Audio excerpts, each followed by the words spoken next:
Uh, However, it's not his higher mindset today. And yeah, I just put it all together. But we're covering half today and half next week. Today will be the last day of content that will be covered from the pharmacology piece on exam 3. That's really your point. Okay. So we're going to be covering psychopharmacology. I understand you've done coursework on psychiatric medicine already, so hopefully it's going to be to some degree a review, maybe just kind of covering as far as the medications, the drugs that you might have some level of familiarity with. So that's a good thing. Here are the learning objectives. We will get today to drugs for mood disorders, antidepressants, and mood stabilizing drugs, and most likely anxiolytics. I'll preserve the remaining content for next week.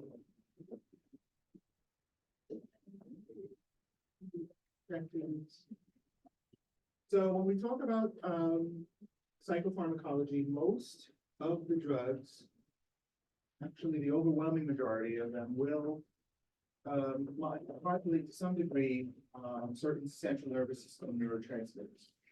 Now, we've covered neurotransmitters and just general pharmacology around these agents within multiple different contexts over the course of the year.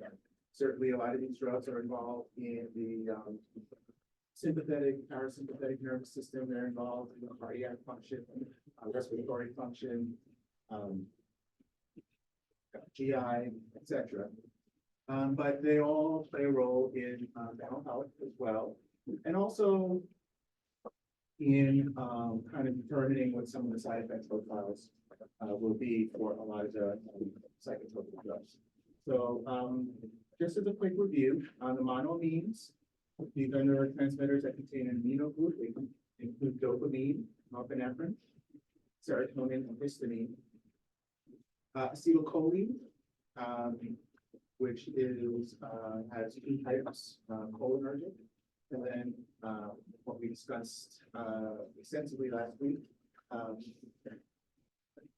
muscarinic and nicotinic. The nicotinic acetylcholine receptors are in a neuromuscular junction.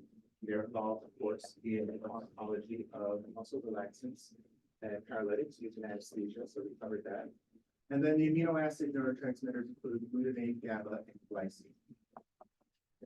So just going through these individually, dopamine is present in the brain, in the nigrostriatal pathway, mesolimbic pathway, mesocortical, and then the hypothalamus and the tibiaroinfundibular pathway. So these are different tracks. These are different bundles of dopamine neurons in the brain that have different functions. There are different receptor subtypes, D1 through D5, that have different like protein subunits and different affinities for not just dopamine, but also certain dopamine agonists and antagonists.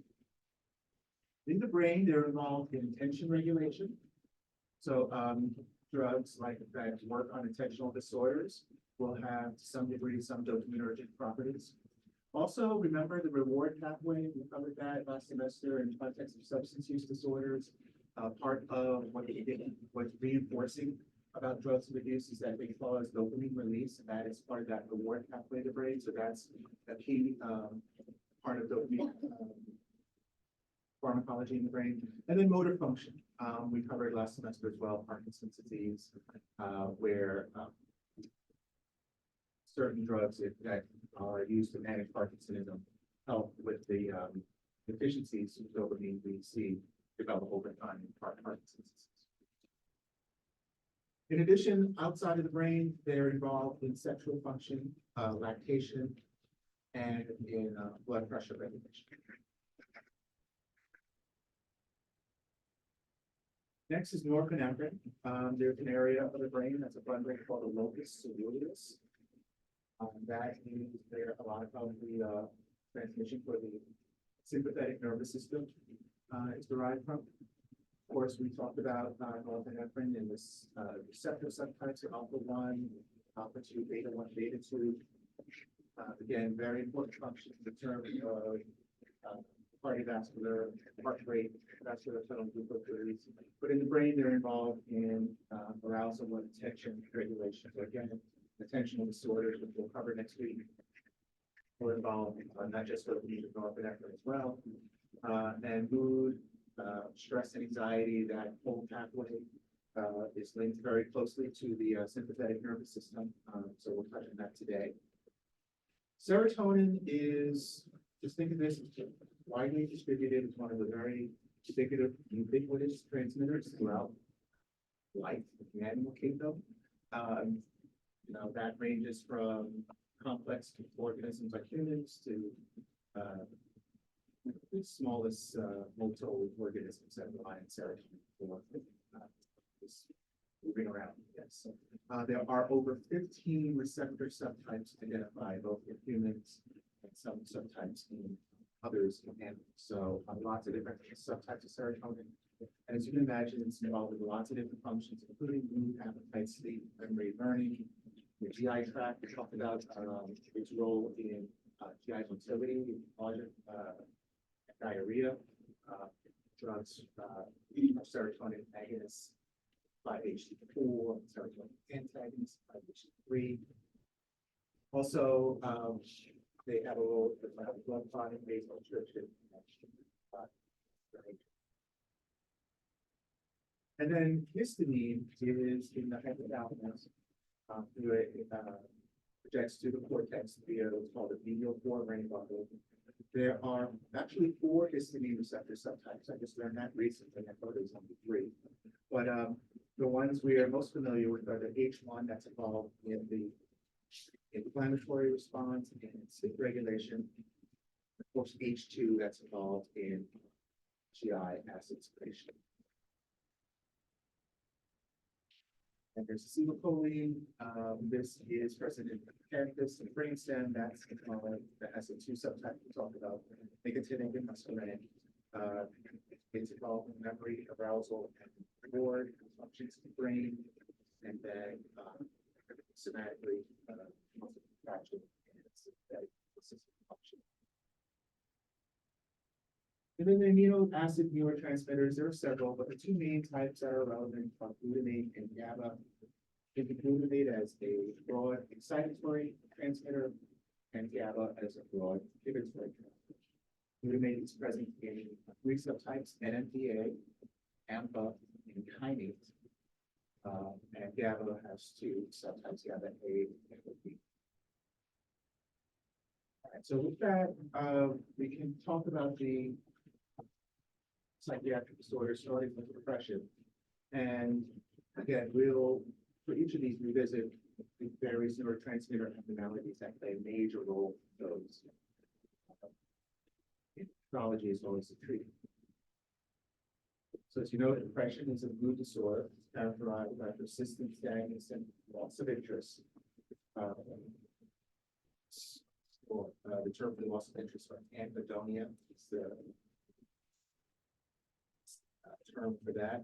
And then there are typically some combination of associated symptoms, including sleep disturbances, which could be hypersomnia, excessive sleep, or insomnia, important sleep, also excessive guilt, low energy, concentration, appetite disturbances, including from poor appetite, weight loss, excessive appetite, weight gain, cases of depression. And then there's also psychomotor agitation, retardation, or suicidality. Part of the illness we talked about as well, maybe something that can be triggered by certain treatments as well. So with depression, it's not always completely well spelled out what's going on. There's a biogenic mean theory whereby decreases in certain biogenic means can lead to risk of depression. That can include serotonin, which has been noted to be deficient in suicide victims and other patients with depression. diminished activity of dopamine, which is been demonstrated as well both in patients with typical cases of major depression and also Parkinson's disease as part of its pathology of decrease in dopamine. There's also some theories around activation of stress and the immune system, chronic inflammation, certain inflammatory cytokines seem to be persistently elevated in some of the patients, but really the most likely effect is some combination of these multiple causes. As with many mental illnesses, it probably has a biologic element, of course, with all these transmitter changes, a psychosocial element where that's things that's going on in that individual's environment. That could be grief, that could be loss, that could be, stress from any number of different factors, isolation, those sorts of things. So all of those things can kind of contribute to the cause of depression and really can affect how we go about treating it.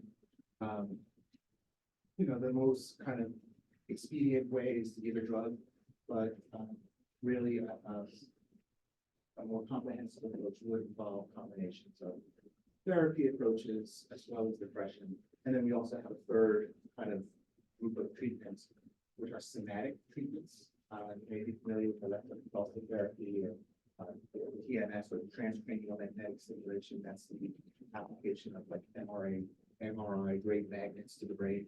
So lots of different approaches will, of course, focus on the drug treatments, but there are certainly a lot of different approaches, both looking at the causes of depression as well as therapeutic approaches. So again, focusing on drugs, we go to our kind of first line type agents, which are the SSRIs, selective serotonin reuptake inhibitors. These are the drugs introduced starting with fluoxetine Prozac in the late 80s, and then throughout the 90s, a series of two drugs came out with the market with different properties. But they're all approved for major depressive disorder. Fluvoxamine, Luvox, was initially marketed for OCD, although there is, I believe, a certain formulation of fluvoxamine that is depression. But generally speaking, these are all kind of first-line agents. They have a much higher safety profile than the drugs we supplanted, including the antidepressants and MAO inhibitors. So just think of depression treatment prior to, say, 1989. We had basically your options included very toxic drugs, but drugs with very, very significant food drug interactions. This group of drugs kind of ushered in what's called a decade of the brain in the 1990s, where there was an explosion of lots of safer, more, I don't want to say more effective, but they were safer and therefore thereby made them more likely to psychiatric drugs. So again, first-line agents, there are a few contraindications. For example, use of an MAO inhibitor within 14 days of initiation. And then citalopram in particular has some liability for QT interval prolongation of QT. So what does it mean to be a reuptake inhibitor, serotonin reuptake? So nerves communicate with other nerves via neurotransmitters. Neurotransmitters are these small chemicals that are released from the presynaptic nerve, and they flow across a gap or a synapse, which then will eventually lead to its activation of receptors on the next nerve cell, or that postsynaptic nerve. So these neurotransmitters in the presynaptic cell are stored in these little bubbles or pockets of vesicles here. And as the vesicles approach the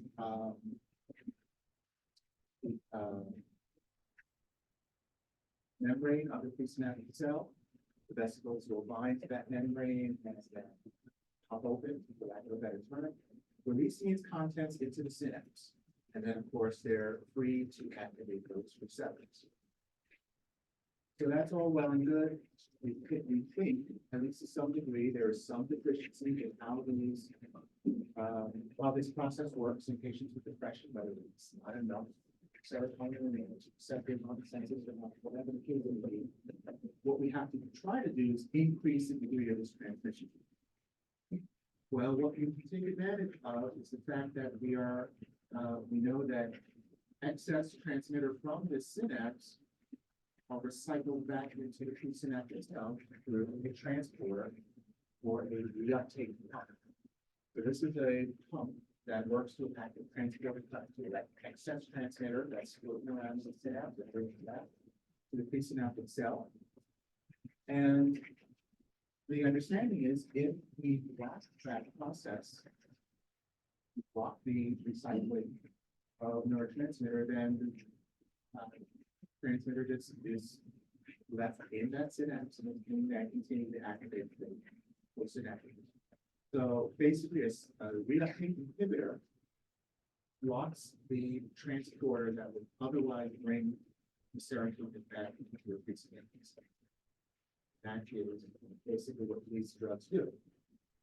Now, this process, it can occur within hours to days. Once the drug is in the body, it's in the brain, it blocks the pump. But really, the effects from these antidepressants are not going to be seen until several weeks of therapy. So we don't think it's sufficient to just block those reuptake pumps. What we think needs to happen is that there are changes in receptor over. Once you have more of that transmitter there, then we're thinking that there's some upregulation of transmission that takes place over time that then leads to resolution of depressive. So really the key to we have a couple of exceptions I talked about later, but most antidepressant therapy is continuous therapy for a minimum of 4 to 6 weeks before we even see response. The response is typically defined as, say, you assign a rating scale score, say you have a score of 40 and for response. Rating scales, but basically a response is a reduction in depressive symptoms by factor. So you go from 40 to 20. That might take 6 weeks. Full remission, though, is when it kind of almost returns to baseline, and that might even take a while. So just to give you a sense of its time duration, which I believe is one of the main objectives, that is this what you need to know for depression. Now, for ADHD, that's going to differ. For anxiety, it's going to differ for certain anxiety disorders. But for depression, you can count on 4 to 6 weeks minimum to get a response. So getting back to the specific drugs, here are the SSRIs in terms of their kinetics.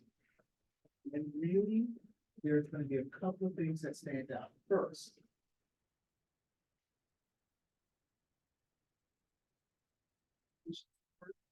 fluoxetine has a half-life that's measurable in days, as opposed to hours, as with most other drugs. So once you get to steady state with fluoxetine, it will take how many half-lives? About 4 to 5 half-lives, right? Before it's eliminated from the body. If you compare that to, something like sertraline's citalopram, which half-life is closer to 1 day, you can see that there's a much greater persistence of the drug in the body once you stop taking it. Right? So that's going to impact some of the withdrawal side effects we'll talk about in a minute, and then also when you kind of switching from one drug to another, so from fluoxetine, say to an MAO inhibitor, you need a much longer washout. So that's the one thing that stands out. And part of the reason extent to this is that it had an active metabolite. The norfluoxetine is really responsible for calling out to that kind of things.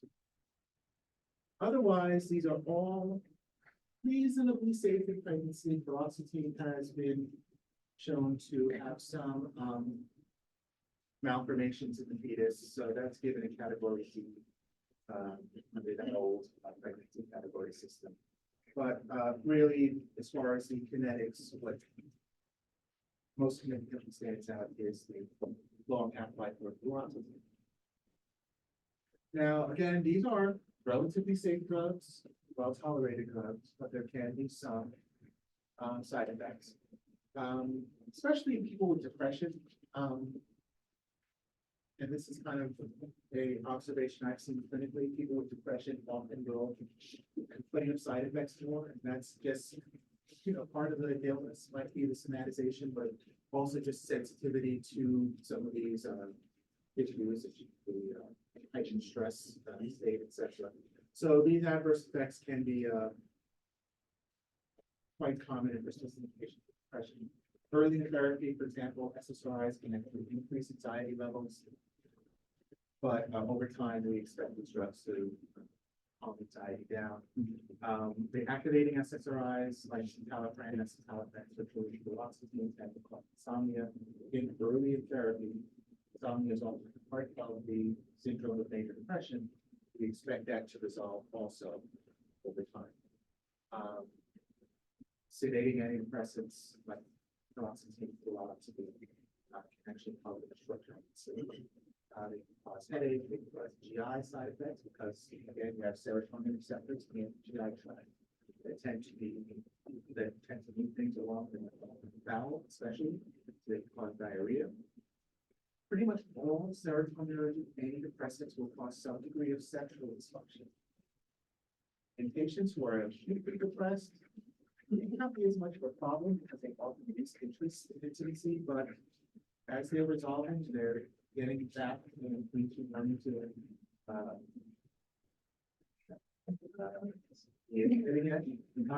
that can be a problem in often leads for patient. As far as electrolytes, hyponatremia, serotonin syndrome, I'll talk about in a second. Said that citalopram is implicated in acute inflammation. Again, these are safe when you're dealing with a single overdose. There's a word about citalopram. Citalopram, or Celexa, is a racemic mixture. Yeah, racemic mixtures are drugs that have a chiral center, the carbon with 4 different side chains. Therefore, they exist in a left-handed and right-handed orientation. We talked about this in the year. Citalopram is more potent as an antidepressant with the S isomer. But the R isomer of citalopram actually is implicated for some cardiac side effects, including the arrhythmias due to complication. So, S-citalopram kind of is an improvement. S-citalopram is marketed as Lexapro. It's an improvement over citalopram that it has minimal risk for the QT prolongation relative to citalopram. So there's that, and when those S-citalopram, it's usually 1/2 of a milligram strength because of it's very safe. That's nice.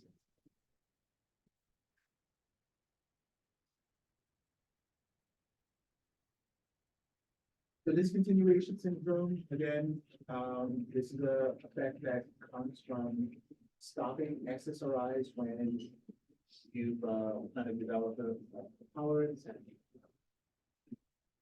been on it for a while. The highest risk is going to be with agents with the shortest elimination half-life. And that obviously implies the opposite is going to be true. The lowest risk is going to be seen with the longer half-life agents. What we see when you stop SSRIs abruptly is the rebound of symptoms of anxiety and irritability and sadness. But also some people complain of paresthesias. These are just the electric shock sensations in the periphery. That includes, that occurs usually within 1 to 3 days after stopping. these medications. Again, fluoxetine is almost non-existent. Shorter half-life agents, it's cleared out much faster. To show these situations. So you'll prevent that from happening by doing slow.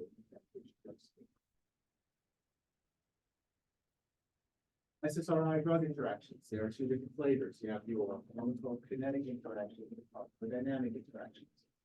The pharmacodynamic interactions are going to be a result of basically combining drugs with SSRIs that have either overlapping or conflicting pharmacology, either in the brain or in the periphery. We said that they affect platelets. Serotonin has a role in affecting platelet aggregation and healing circulation. So any other drugs such as antiplatelets and anticoagulants can increase the risk of bleeding. And then the serotonin syndrome, which again we talk about, is a effect of excess serotonin that comes from basically adding multiple drugs to serotonin.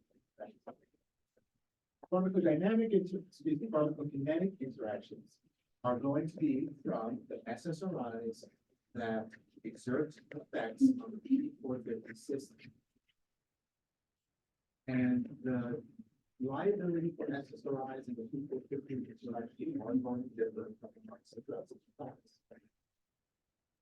At the very lowest rate of risk would be escitalopram and surgery.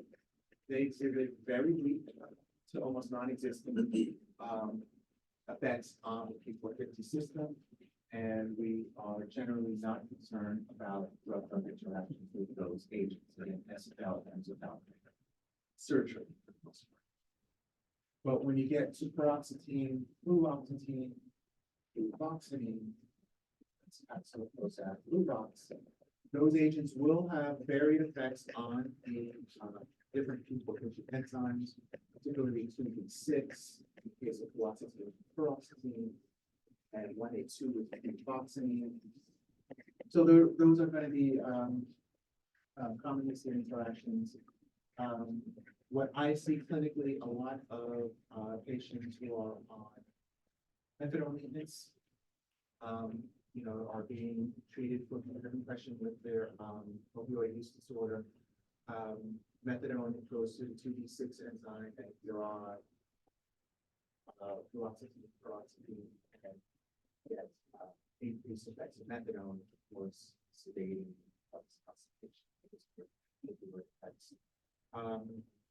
from time to time, you'll see interactions with other types of psychotropics, including antipsychotics, mood stabilizing drugs like synthetics. So, we have to kind of always be alert to those risks. So this table is here.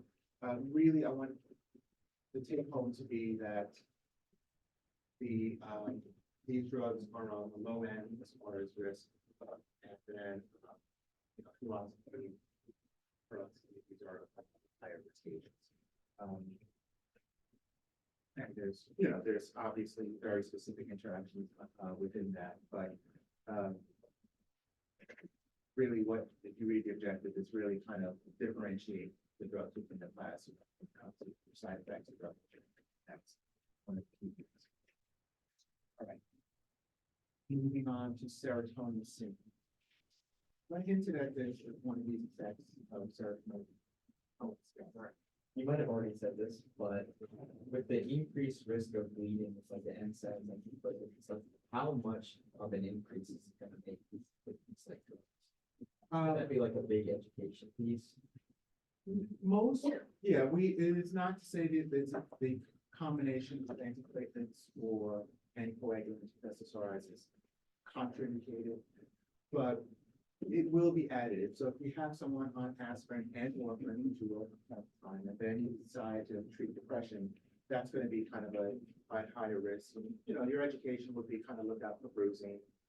You might monitor INRs more closely than you would otherwise. So that's the sort of thing you would do. It kind of increases your vigilance for those effects a little bit more. Not to say that it's something.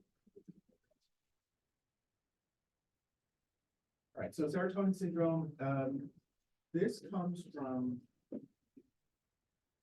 most commonly a combination of drugs that will have properties that tend to increase serotonin given health.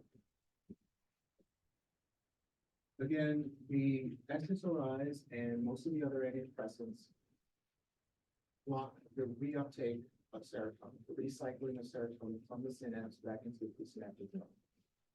But you have other ways to get rid of excess neurotransmitter.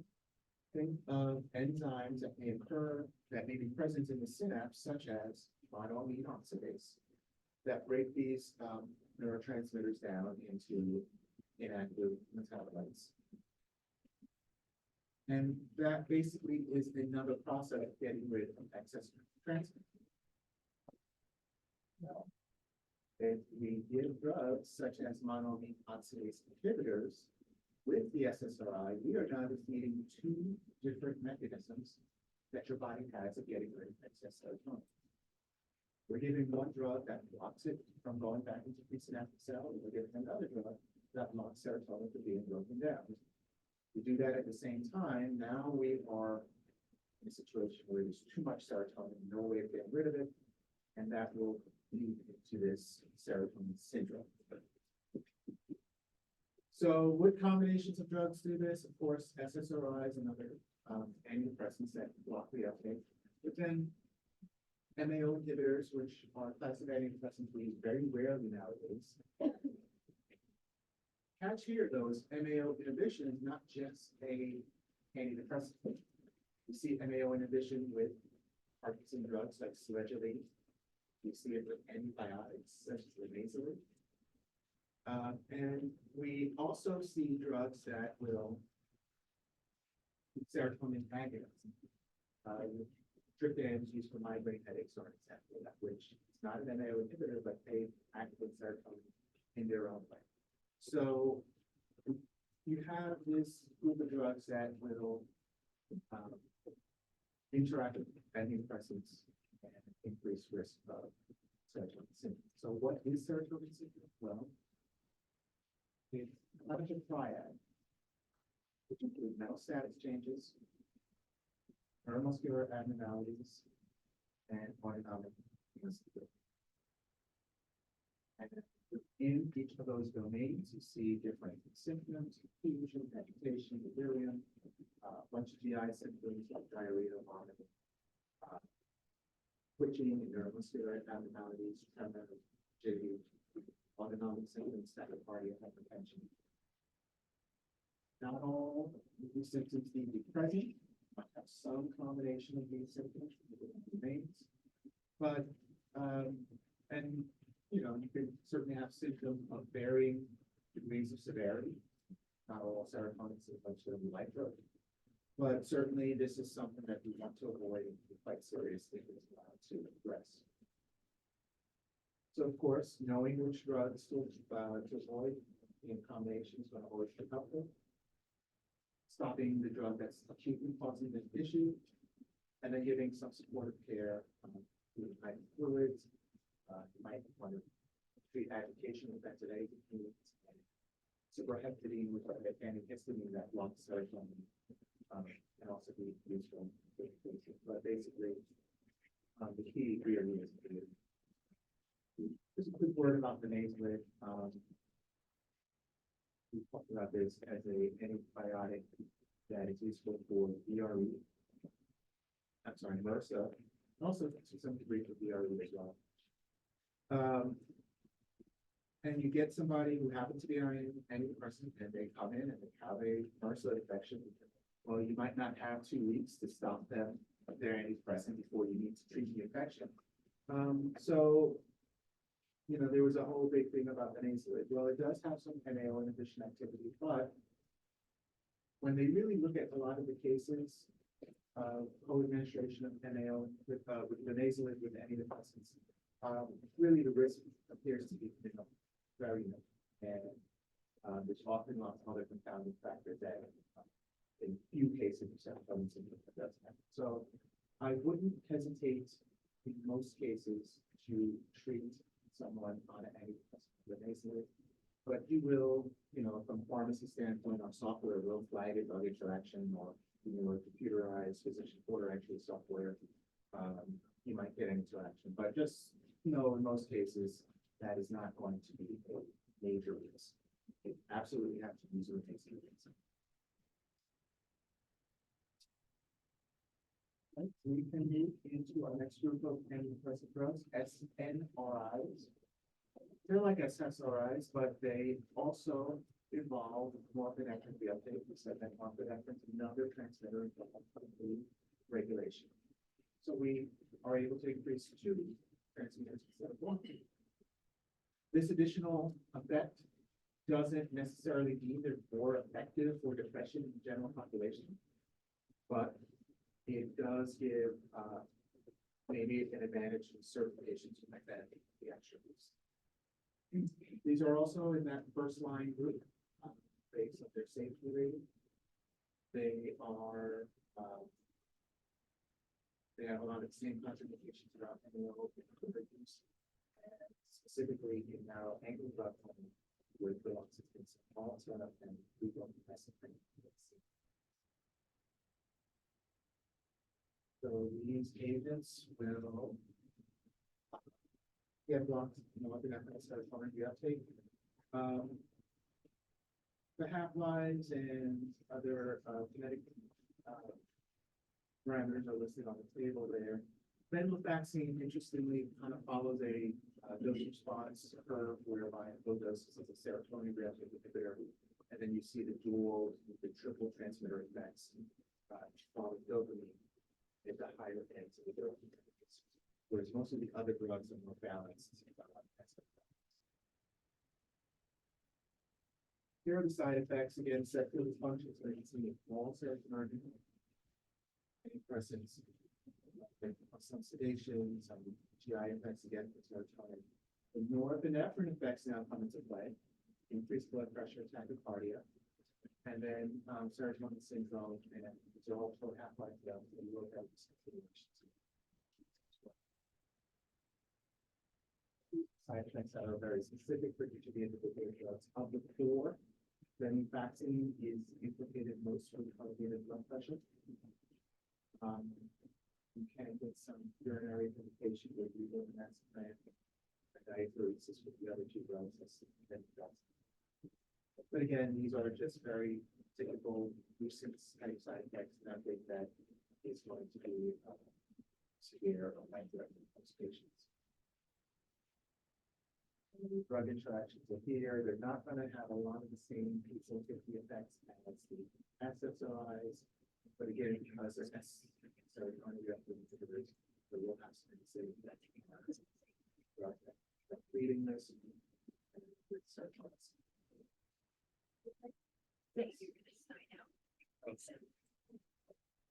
Thank you. So that is the SNRIs. Questions on these?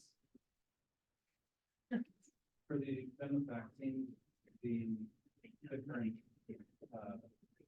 come out. Yeah. Is that there's no weight basing in this kind of general? Yeah, generally speaking. So really, if you are looking to say switch from an SSRI to a SNRI, and you want to take advantage of the dual pharmacology with venlafaxine, really that just says that you should try to target the 225 dose, which is kind of moderate to high dose, really before you get into true dual transmitter effects. And this is going to represent dosing usually in adults. But really, we don't have a good sense of how this looks across the population. Most of this is kind of in vitro test tubes, what concentration of these drugs and these transmitters. But generally speaking, those are, that makes for a good kind of guideline. Like feedback rates. Exactly. And, that's going to affect both the therapeutic side as well as side effects. You don't get into the norepinephrine side effects until you're at that part of dosing. And that leads to the blood pressure issues.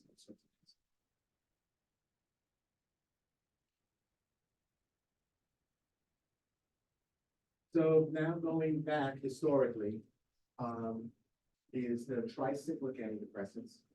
Tricyclic antidepressants are called that because they basically have three rings in their chemical structure, 1, 2, 3, tricyclic. They are also dual transmitter agents, they block norepinephrine, serotonin, and really, they were kind of the primary drugs between, say, the 1950s and the 1980s. They were all approved for major depressive disorder. There's an agent called clonipramine, which is a strong serotonergic TCA that was used more in OCD, obsessive compulsive disorder. Basically, these will have a lot of the same issues around interactions with MAO inhibitors, but they carry additional toxicity risk around postsynaptic effects, particular anticholinergic and histaminic effects, as well as effects on cardiac conduction. So they are arrhythmogenic, they are toxic in overdose because they can cause life-threatening arrhythmias, and have other issues around lowering the seizure threshold. Now, what's the problem with the drug that's toxic in overdose or potentially lethal in overdose in someone with depression? Well, depression has, again, one of its features is suicidality. You give someone who's acutely suicidal access to, say, 100 amitriptylines. That's a very convenient way to do yourself like so, or basically turn to use now on social media is unalive yourself. But we should go to a really dark place when it comes to suicide and these meds. But anyway, Way to be hip. TCAs are obviously really notable for their overdose risk. Here is the breakdown chemically. There's a group called tertiary amines, secondary amines. Kind of touched on this last week. We talked about anesthetics and the amide and ester anesthetics. But here again, it's the same sort of thing. Tertiary amines, 3 different side chains off that nitrogen, whereas secondaries have 2. A lot of the tertiary amines are actually directly metabolized into corresponding secondary amines. And the other thing to note is that the tertiary amines tend to have a more balanced serotonin norepinephrine reuptake, whereas the secondary amines are a little bit more potent. But those are very kind of minor points.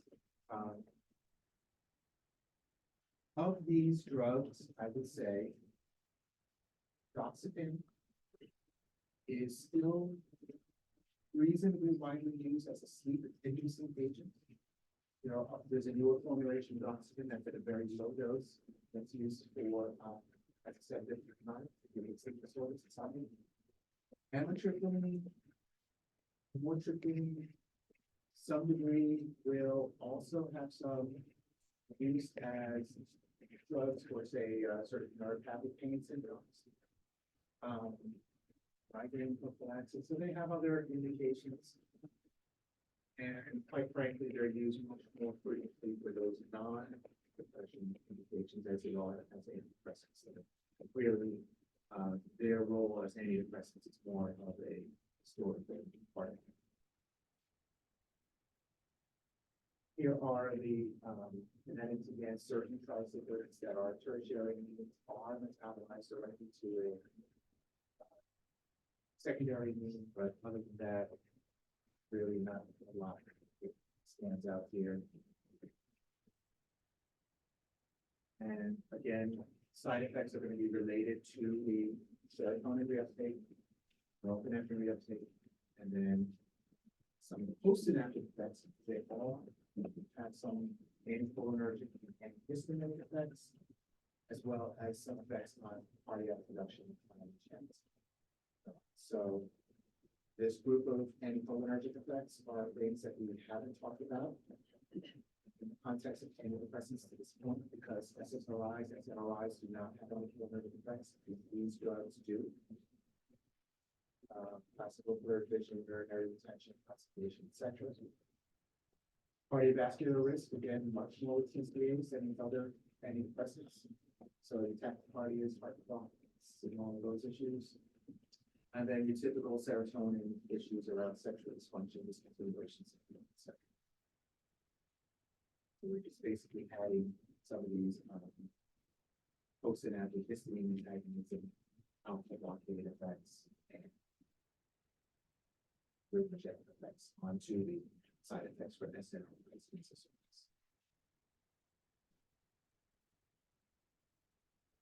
All right, so 2 slides ago, I said some of these drugs are metabolized through certain P450 enzymes, so you can get interactions that way through inhibitors and inducers. There are some specific examples of that. So really, again, the take home with TCAs is that we're not going to use these primarily for major depression much anymore, especially given the wide variety of newer drugs we have. And obviously there became liability is toxicity elements. Then staying back with the more historical antidepressants, the monoamine oxidase inhibitors. This is the first group of antidepressants we're talking about today that do not work on the uptake inhibition, serotonin or epinephrine, but in their own special way, they also promote increases in those transmitters, not by reuptake inhibition, but this time through blockade of their metabolism and breakdown.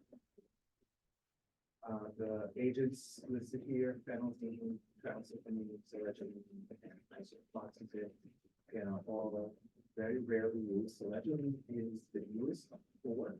When I say newest, we're talking 20 years on the market, and these other agents closer to 50 to 60 years, 70 years. So we very rarely will use these in very treatment-resistant cases where other drugs just don't work, because MAO inhibitors really carry a very unique severe drug interaction, food interactions. So again, looking at our nerve cell, presynaptic, postsynaptic, where signaling is going in that direction. Now we have these monoamine oxidase enzymes that exist in the synapse that will normally kind of metabolize and get rid of excess serotonin and excess norepinephrine. But with the MAO inhibitor on board, you're not going to have that. They're blocking the effects of those enzymes. Therefore, you're increasing the neurotransmitter. It's the same effect that you get with the serotonin reuptake inhibitors. And if you combine MAO inhibitors, serotonin reuptake inhibitors are really flooding the zone with excess serotonin. Monoamine oxidase A works primarily on norepinephrine and serotonin, whereas MAO-B works on more than dopamine. So that as there are some differences there. Here are the kinetics.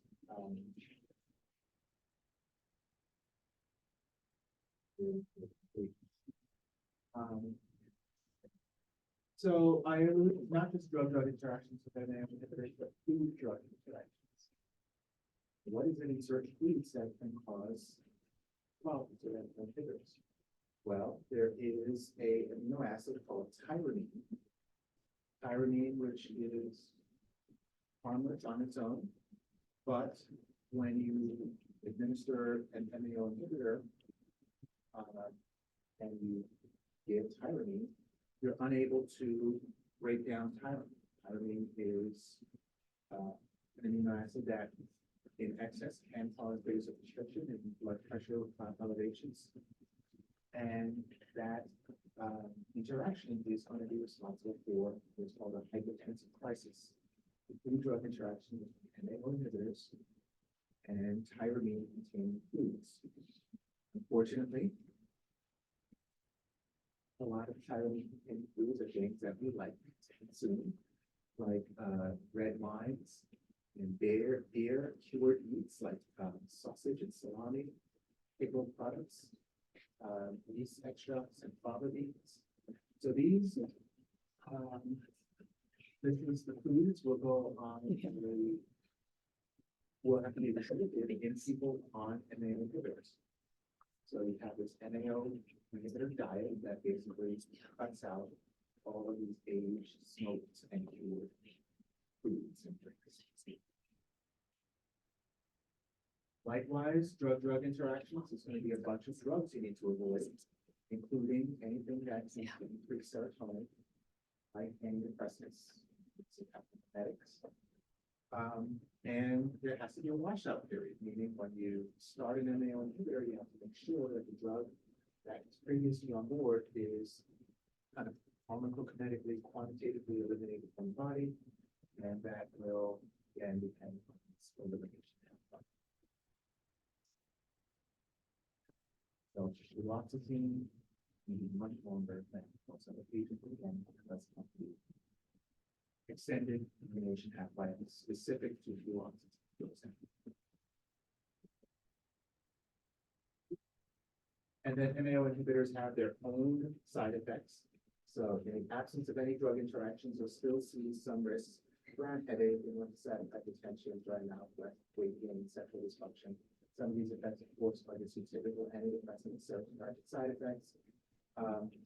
Selegiline, which is a transdermal skin patch, because other applications that get actually, but these are just standalone effects of MAO inhibitors, even if you're perfectly compliant with the diet and drug interactions.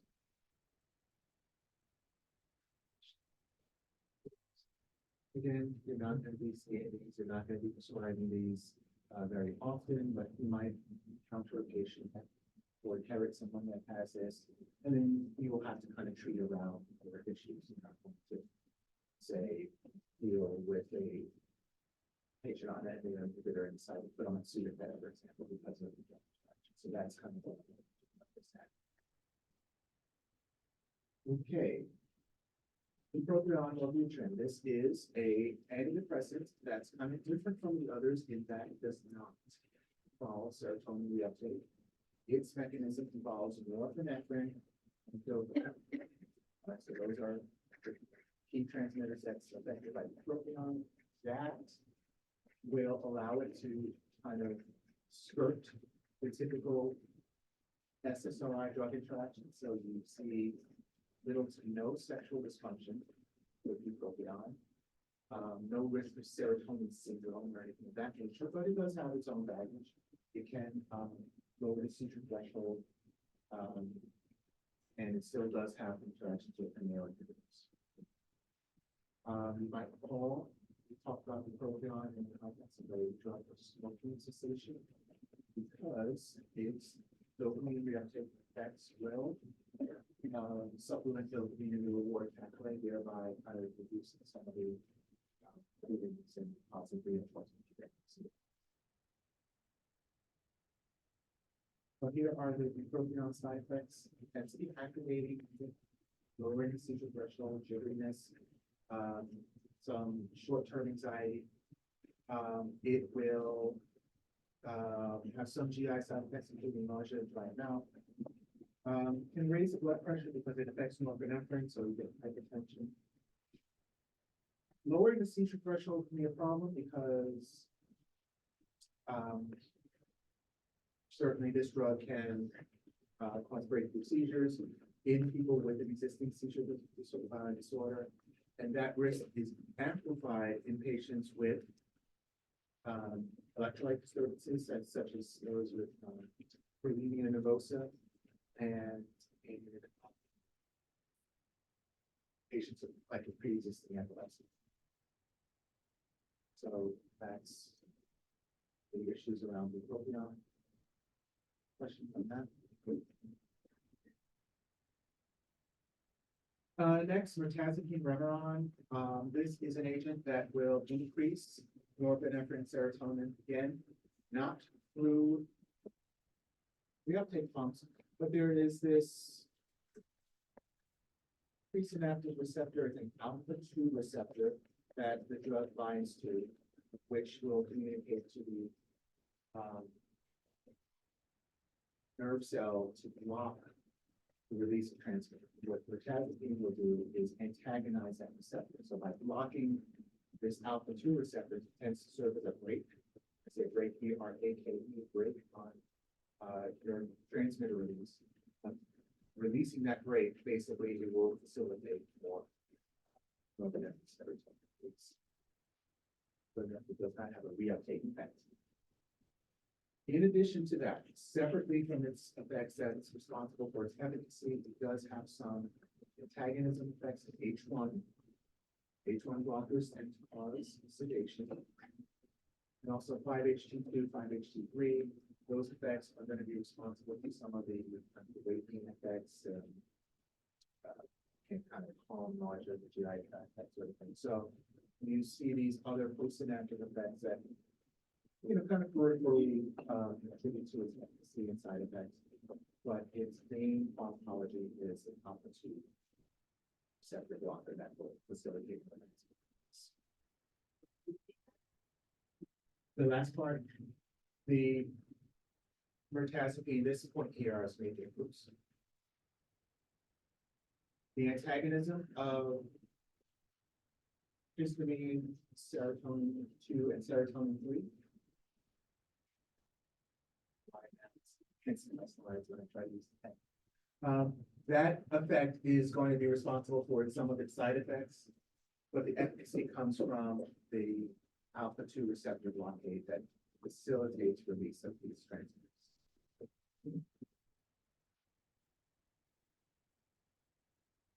Here are some kinetics. It has a half-life ranging from 26 hours to 37 hours, and that varies between genders. Category C, pregnancy, and then its side effects. It has some beneficial things that you might see in certain patients with depression. So again, depression often involves insomnia. So especially at low doses, mirtazapine can be sedating and promote sleep. It tends to increase appetite. In a lot of patients with depression, they have poor appetite. And that and problematic issues can actually increase triglycerides right now. So, mirtazapine is a mixed bag. It certainly has a role not just for depression, but some of these associated symptoms of sedation, weight.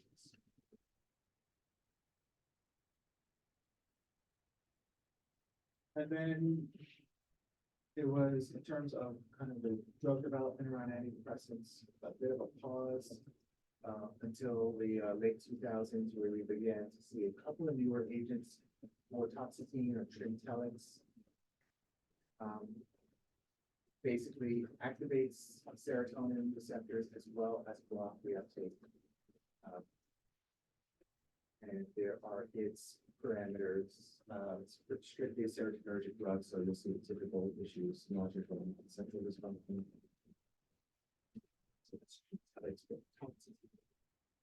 The trazodone. Another example, especially in the case of trazodone, where we're using it more for its side effects, particular sedation, than its therapeutic effects. Trazodone, when we use it as an antidepressant, is going to be horribly difficult to tolerate. And then the trazodone surazone has some hepatic toxicities that really cause it to go out of favor. But these were serotonin, norepinephrine reuptake inhibitors that had some postsynaptic effects that tend to make it that sedating and good for anxiety. The side effects, the trazodone again has the hepatic failure risk. Trazodone is really no.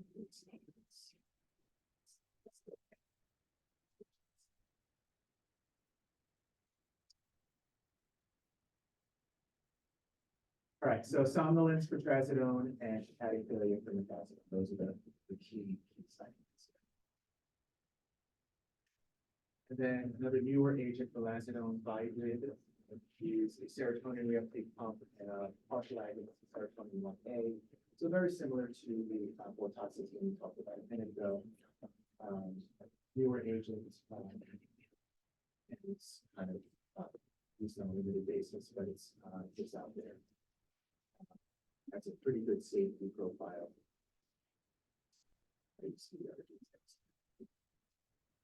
And then there are two fairly interesting novel antidepressant drugs that I want to touch on.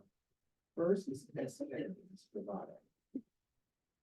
Again, kind of linking back to our lecture last week, talked about ketamine as far as a dissociative anesthetic agent. It is a NMDA antagonist that has drug abuse properties similar to PCP and cyclidine. Can cause kind of a dissociative state, hallucinations. But in the case of anesthesia, under a controlled environment, it can help with sedation, kind of this conscious sedation, dissociative anesthetic effects, some mild analgesic effects, etc. Dissociative anesthetics have been used kind of off-label in the context of therapy to help people get to a state where they're more open and candid with working with psychotherapy. And it's also just been thought to really produce kind of a novel mechanism for treating depression. So when these drugs are specifically studied, in the case of ketamine, it was formulated as, again, ketamine being a racemic mixture, S-ketamine.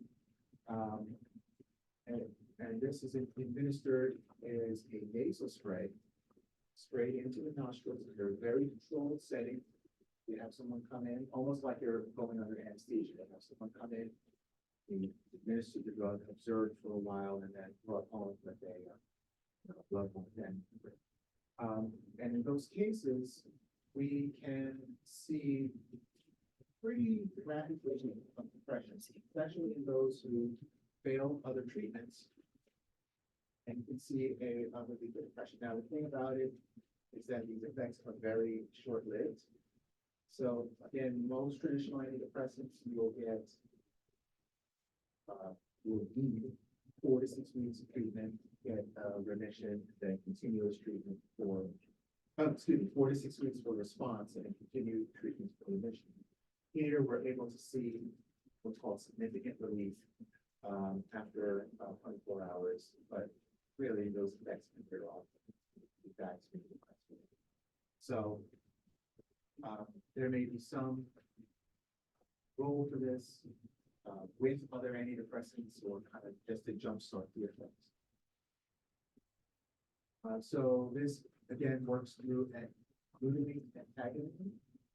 So glutamate is one of those amino acid transmitters we talked about in the receptors, and we see some of the other genetic issues around this agent, the adrenal,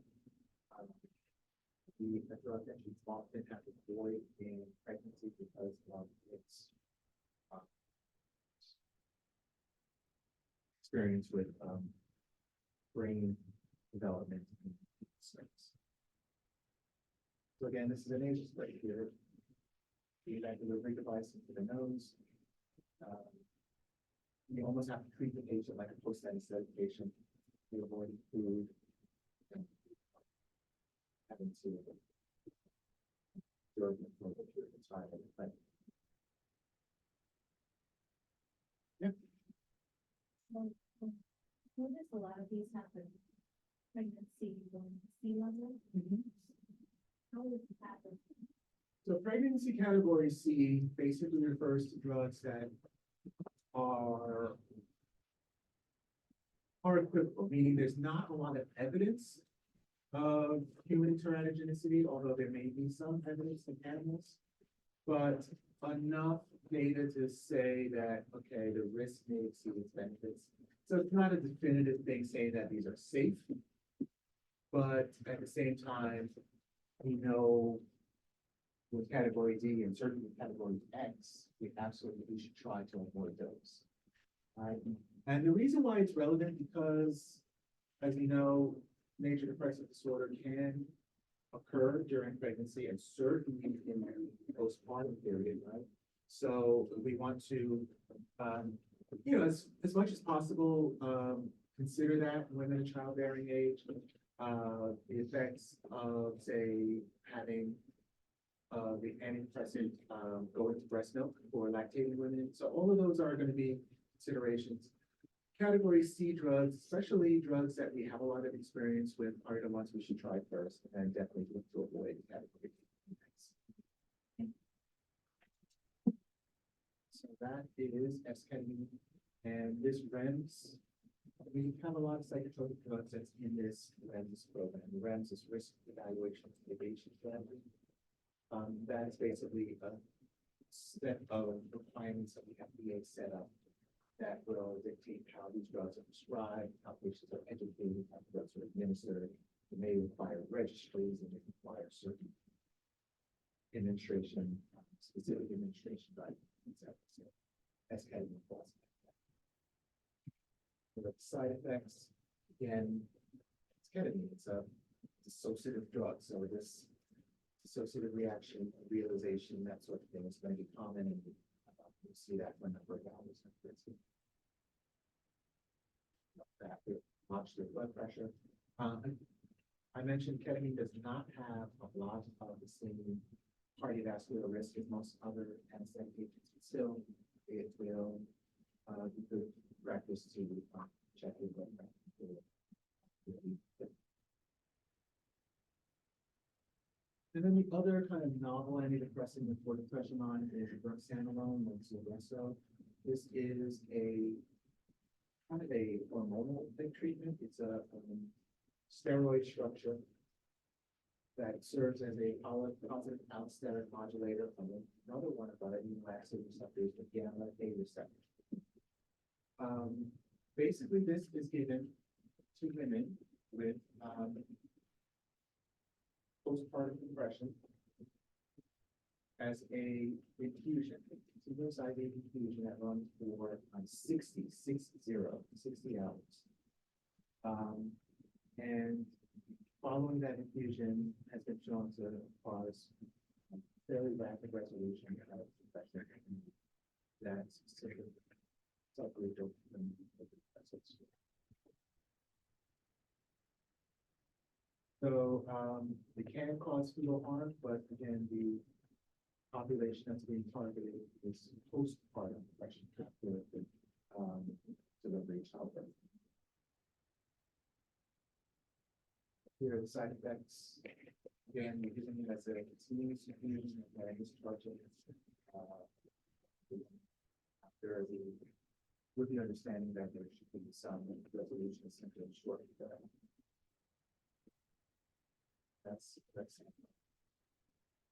That's the antidepressants. Are there any questions on that? Yeah. Why that's a good question. It showed some anytime we see a lot of the newer drugs with controlled substance designations, that the lower ones, 4 and 5, it's not so much always that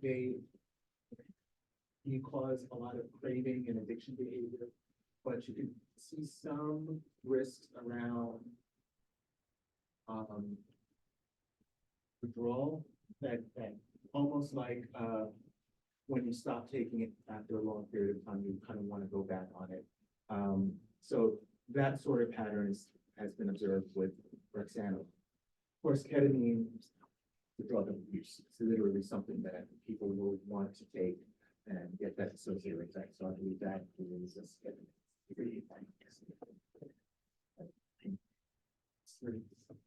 But yeah, brexanolone is a lower schedule, and it's probably more along the lines of effects seen with the drugs, so not so much the reinforcing effects.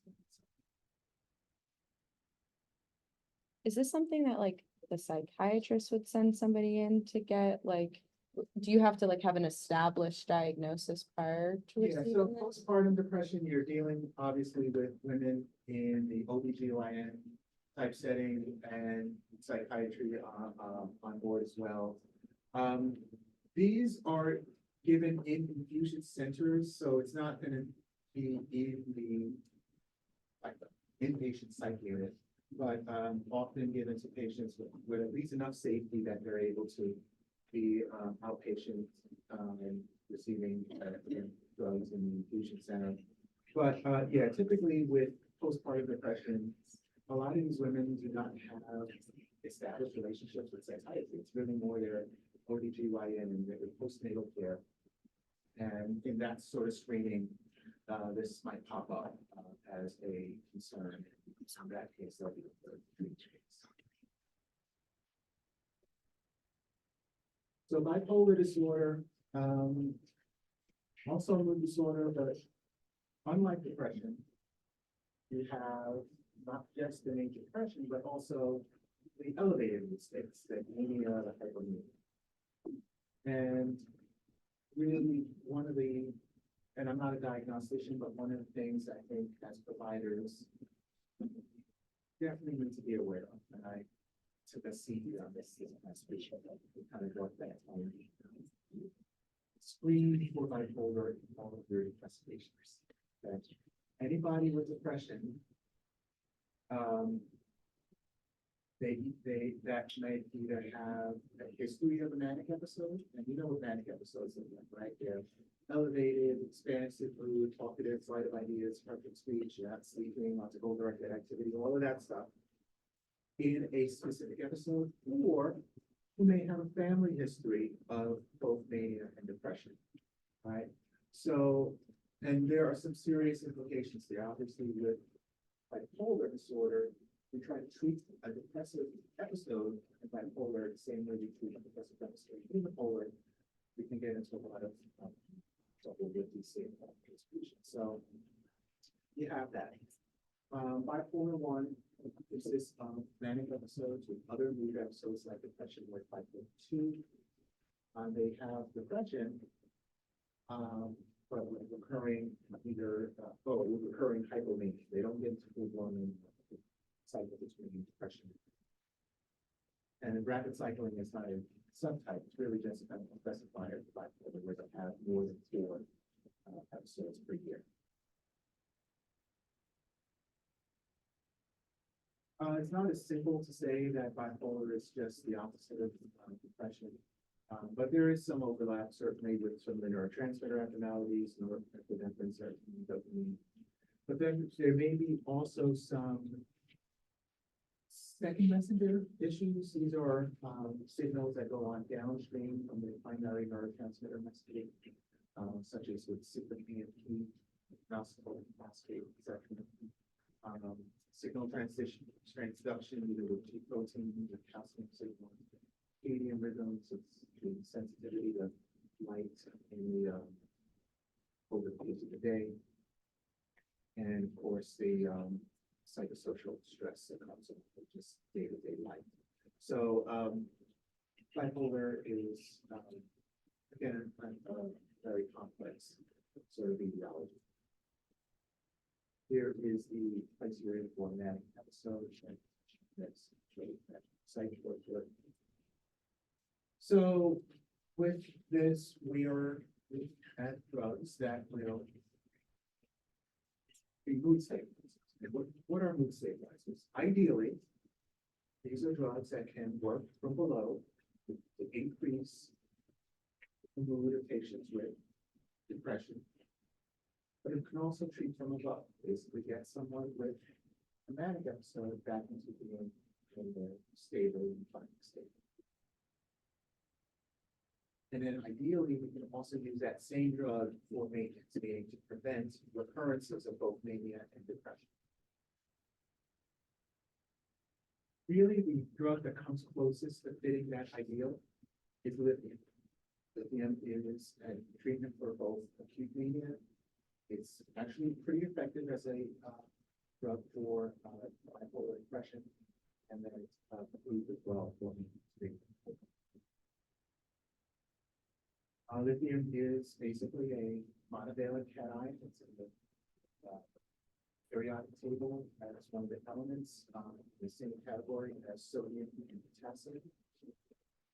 So it has some overlap with, those anions in terms of how they work in terms of neuropsych. And this is one of two psychotropic drugs that has found anti-suicide effects. Yeah, they're being proposed. But suicide is actually a pretty significant problem in depression. Maybe even more of a problem in bipolar depression. And lithium is really the one drug that has the best evidence saying that it's suicide. So that is really important.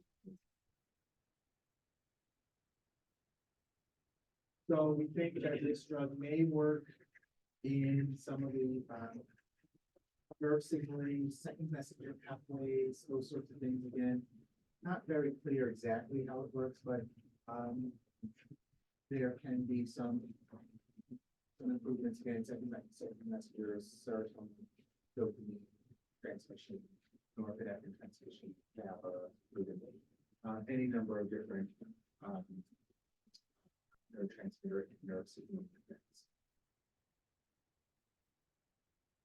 This is a drug with a fairly narrow therapeutic index. Recall, narrow therapeutic index drugs are drugs that have kind of a relatively small blood level window for therapeutic effects. And once you exceed that, you can get into unacceptable toxicity pretty quickly.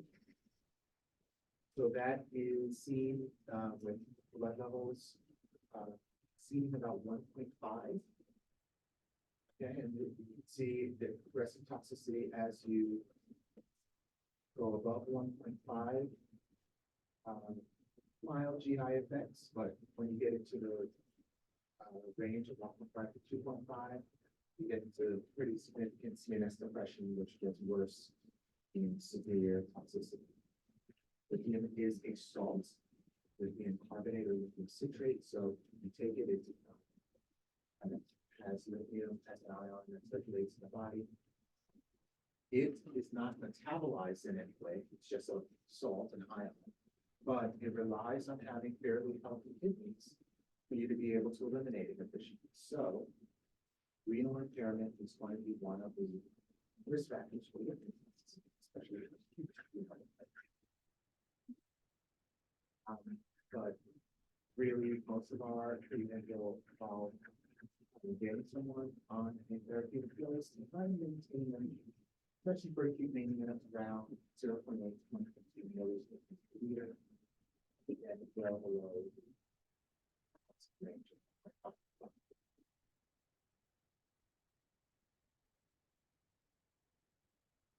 Its onset really is notoriously slow. You have to be on the field for quite a while for acute mania, especially acute depression, in order to see really a robust response.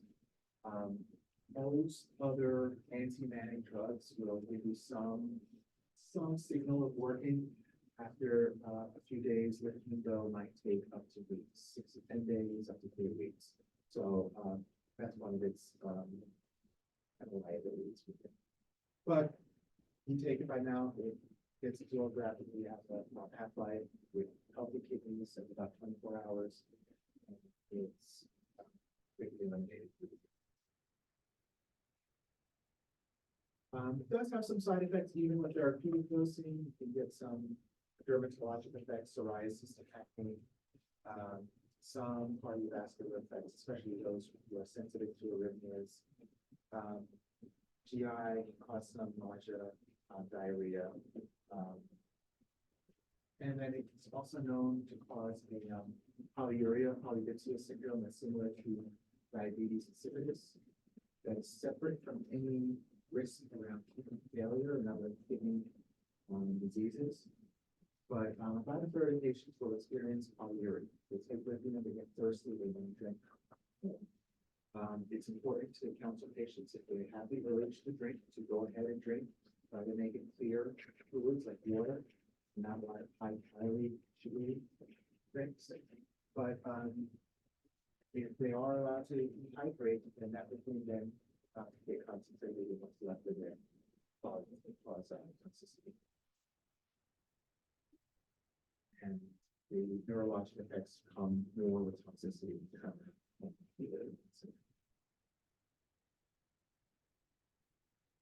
Any drug-drug interactions with the human is going to relate to its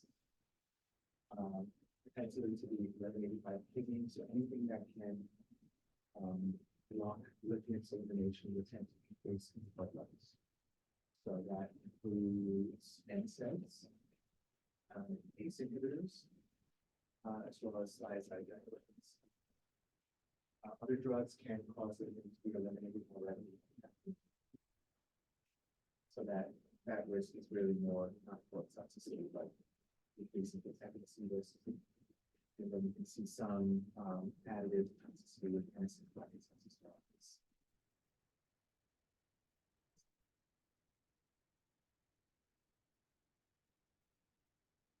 And then most of the other mood stabilizing drugs are drugs we talked about in the context of particularly for seizure disorders. These are anticonvulsants that can work for different types of epilepsy, but have been shown to stabilize the mood in bipolar disorders. So that is drugs including carbamazepine, Tegretol, valproic acid, like Depakote, and Motrin, agents that are stabilizing. So Depakote is used for mania, migraine prophylaxis, and certain seizure disorders. It's useful in rapid cycle in mixed states, whereas the pain is less effective for those. And the formulation we most frequently is divalproex or Depakote, but you can also use valproic acid. The divalproex is formulated that gives you less GI side effects. Again, as with many of the other mood stabilizers, we're not sure exactly which pharmacologic property is responsible for its efficacy, but there does seem to be some GABAergic effects and some second messenger effects that are beneficial. And as you might not remember, talking about valproic acid is an enzyme inhibitor. So you inhibit 623C9 in some of the phase 2 final level transperases. It's another drug where we monitor blood levels. Its stabilization range is between 80 and 125.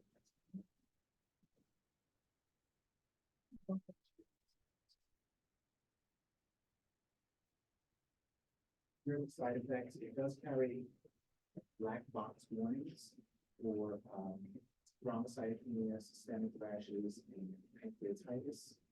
But really the more common side effects we will see are some of the GI issues and nausea, vomiting, as well as CNS depression, intense investigation.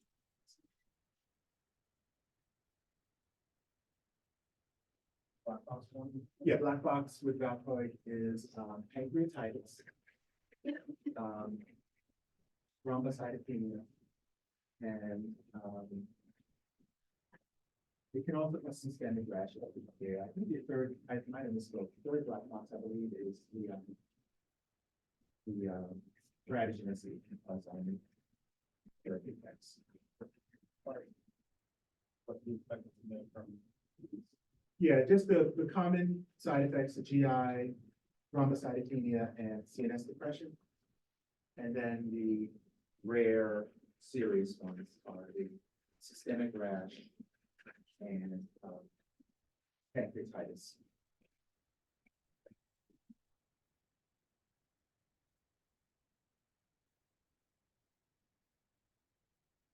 And here are drug interactions again. Valproic acid can be affected by other drugs that affect its metabolism and that can inhibit the metabolism of other agents. I would say the key things to keep in mind, there is an interaction between valproic and lamotrigine. Lamotrigine is another mood stabilizing seizure drug that's often used together And, the lamotrigine, if you lock into metabolism, increase the risk of its side effects, which typically involve, skin rashes.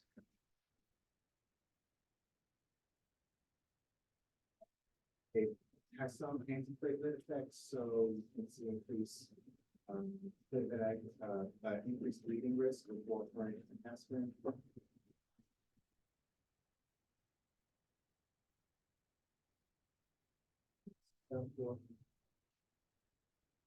Then carbamazepine Tegretol is another mood stabilizer, used maybe a little bit less than lithium and valproate.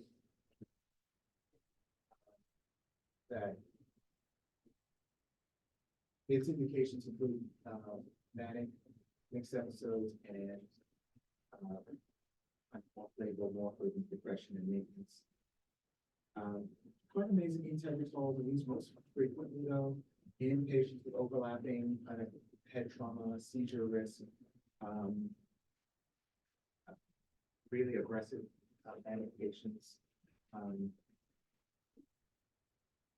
Here, it's again, like with the others, it's not really well known why it works for bipolar, but has some NMDA effects and some second messenger effects. One thing you should remember from last semester about carbamazepine that it tends to cause an auto induction.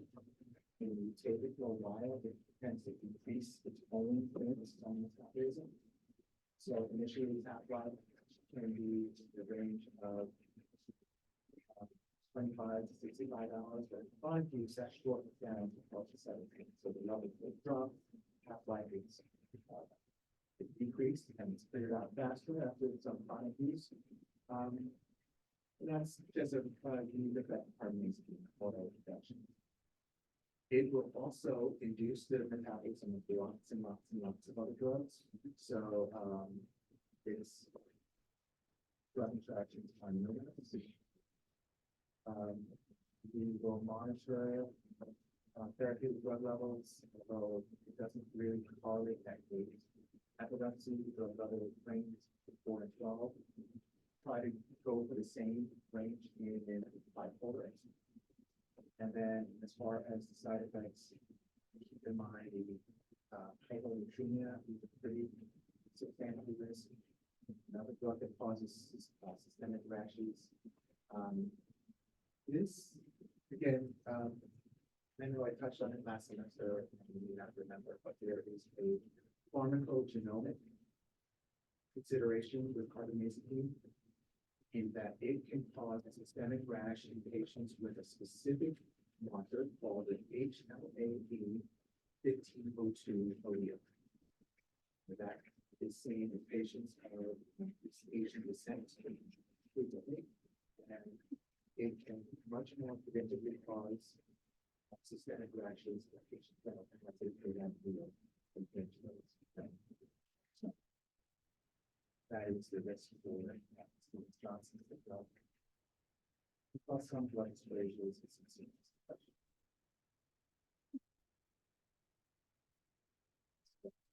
Around blood interactions with lots of them. That's because it reduces metabolism and many drugs, so it reduces the effectiveness.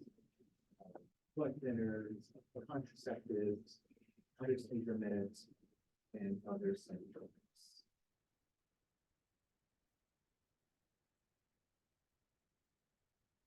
And then lamotrigine is another mood stabilizer. Its specialty is kind of working from below, meaning getting someone with bipolar depression back into a euthymic state. It has more of a mood elevating effects than most of the other mood stabilizers. Not a great antimatic, but a decent maintenance. And mechanism of action as it relates to bipolar is not well characterized, but we do know the seizures that it blocks sodium channels and has some anti-glutamate effects. Takes a while for us to get to therapeutic doses.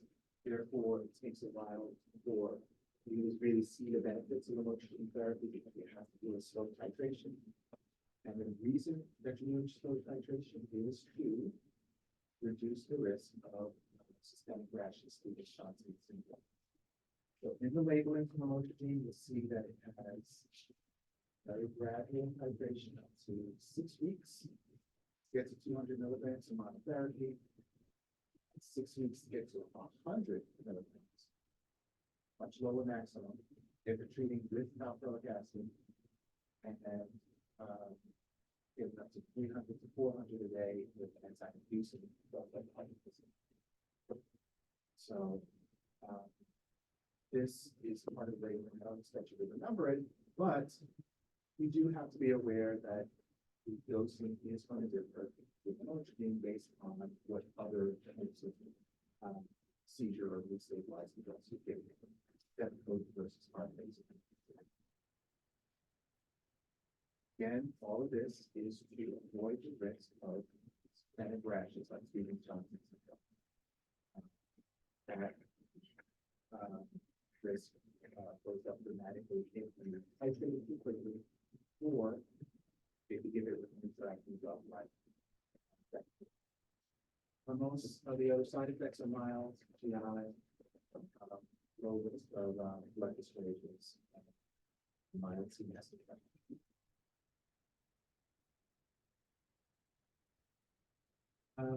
There are a bunch of other drugs utilized for mood stabilization in bipolar patients. They include the antipsychotics, second generation antipsychotics, but I will reserve discussion on that to next week.